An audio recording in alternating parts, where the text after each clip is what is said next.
Let's start with what might be the biggest concern coming out of Cowboys training camp, the injury scare involving rookie offensive tackle Tyler Guyton. Now listen, anytime your first-round pick goes down, especially this early in camp, you feel it. And this one? Yeah, it made everyone stop what they were doing. According to reports, Guyton left practice late and it wasn't entirely clear what happened at first. The camera angles didn't give us a perfect view, but from what we can piece, together it looked like he either got rolled up on or bent awkwardly on a play. It wasn't a contact injury with someone falling into him, more like a tweak. Possibly the ankle, maybe the knee, but definitely something lower body. What we do know is that Guyton stayed down for a couple of minutes. Never what you want to see. But here's the silver lining. He walked off under his own power. No cart, no trainers carrying him. Micah Parsons even came over to help him get up and off the field. That's a great teammate moment, but also a good sign that this might not be anything devastating. Still, until we get that official diagnosis, you've got to be holding your breath if you're a Cowboys fan. Because let's be real, Guyton's been having a really strong camp. The guy looks locked in. He's shown improved footwork, awareness in pass pro, and more poise under pressure than most rookies at his position. People close to the team, like Voch Lombardi, who really knows his stuff when it comes to O-line play, have been all in on Guyton so far. Losing him, even for a few weeks, could completely shake up the rotation.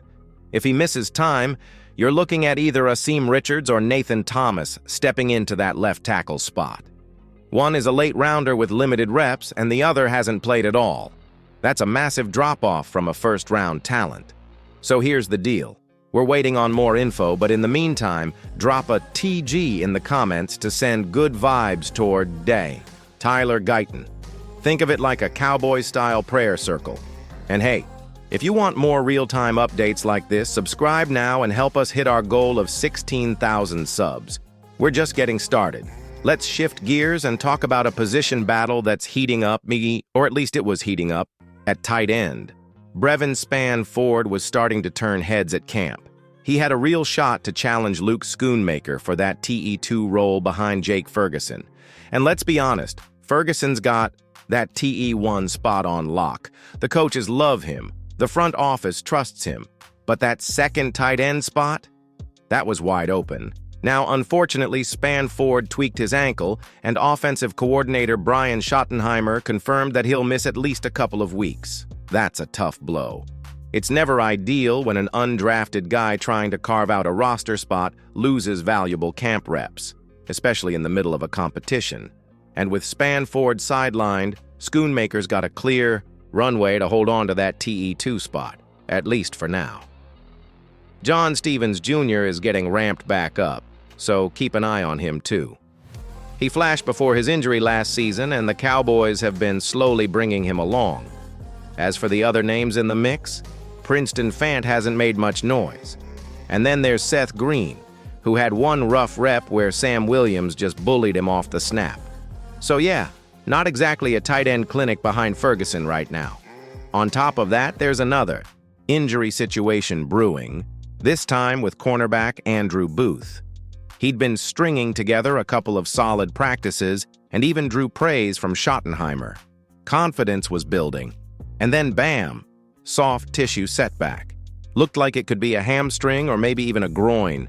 Either way, not what you want. Injuries are part of the grind, sure, but they hit differently when you're a bubble guy trying to climb the depth chart. So let me ask you this. With Spann-Ford out and tight end, depth looking shaky, should the Cowboys consider bringing in a veteran? Yes or no? Drop your thoughts in the comments, and while you're at it, like this video if you want more camp coverage like this every day. All right, now let's get into some of the most talked about stuff off the field, those contract negotiations that can shape the Cowboys' future. There's been some serious movement lately, and it all starts with Tyler Smith. His agent Joe Panos, who also reps Tyler Guyton by the way, was spotted right at Cowboys practice chatting with Stephen Jones and Adam Pacifica. This wasn't a casual stroll, it felt like business. When you see agents and team execs communicating like that during camp, it's usually a sign that talks are either underway or about to pick up steam. Tyler Smith has been one of the bright spots on the line, and it makes sense the Cowboys want to get something done with him before the season starts. But he's not the only one. Darren Bland made headlines by confirming that contract extension talks have been happening with the team. He even said, "Dallas is always where I want to be. Hopefully we can get it done." When a player says that, you know the front office is likely pushing to wrap up the deal sooner rather than later. It's almost like a gentle nudge saying, "Hey, let's not drag this out." Now, of course, there's the giant elephant in the room, Micah Parsons. Stephen Jones recently said, "We want to pay Micah too. He's gotta want to be paid." Honestly, this back and forth is starting to wear on fans. It's the same playbook they pulled with CeeDee Lamb, suggesting the player isn't serious about getting paid, when really, the player just wants fair market value. It's frustrating to watch the Jones boys play this game. Fans want to see their stars locked down, not publicly put on the back burner. So here's a question for you. Who do you think the Cowboys should lock up next? Micah Parsons, Tyler Smith, or Darren Bland? Let me know with a comment. And if you're tired of the dragging contract drama and just want the Cowboys to pay their best players on time, smash that subscribe button. We'll keep bringing you updates every day until these deals get done. Let's switch gears to the defensive backfield, where we've got some exciting highlights and a few worries. First up, Kaiir Elam. This guy has been stealing headlines for all the right reasons. There was this viral moment during practice where Elam picked off Jalen Tolbert on what looked like a corner route.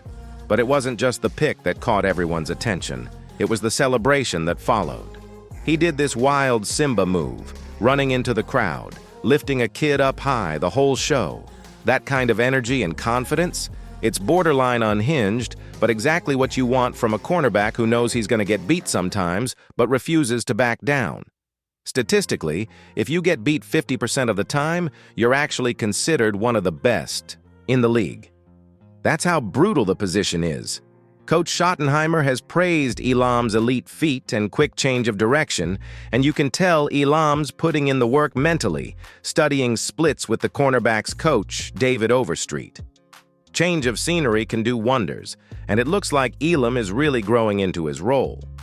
But it's not all sunshine. The Cowboys' DB room has been hit by injuries. Savion Rednick, you might have seen those clips on Twitter where he looked uncomfortable, jumping, is still recovering, and Andrew Booth left practice early with what looks like a soft tissue issue. On top of that, Kalen Carson isn't quite 100% yet. That's a pretty thin group right now, especially considering how important depth is in the secondary. So here's a question for you. How confident are you in the Cowboys' cornerback room right now? On a scale from 1 to 10, where do you put them? Drop your number in the comments. And if you want to see more hype and hard-hitting coverage of our defense all season long, go ahead and hit that like button.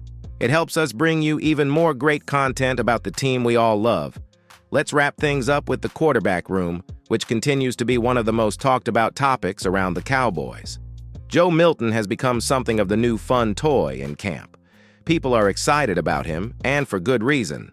The kid has a big arm and impressive athleticism.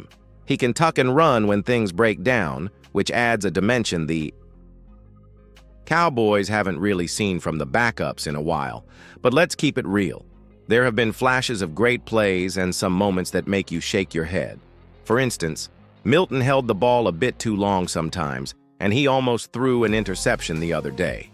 It's all part of learning, and honestly, that's exactly what training camp is for. Speaking of quarterbacks, Dak Prescott finally connected on a deep ball in practice, which was a big moment.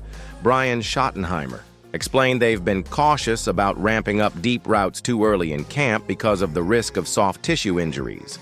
So the deep ball has been dialed down on purpose. But now, with things progressing, Dak threw a perfect dime to George Pickens, who outran the defense for a score. It was the kind of catch and throw that Cowboys fans love to see and a sign the offense is starting to click. Now about Trey Lance. He's still in the background here, the wild card in the QB room. Fans are watching closely to see how much he'll be involved during preseason and beyond. But for now, All eyes are on Milton's flashes and Dak's leadership. So here's a question for you. Do you think Joe Milton is a future QB2 or just a preseason flash? And if you're still buying into Dak's deep ball, type deep dime in the comments below. Don't forget to like this video if you want to keep getting all the Cowboys camp updates and insider info.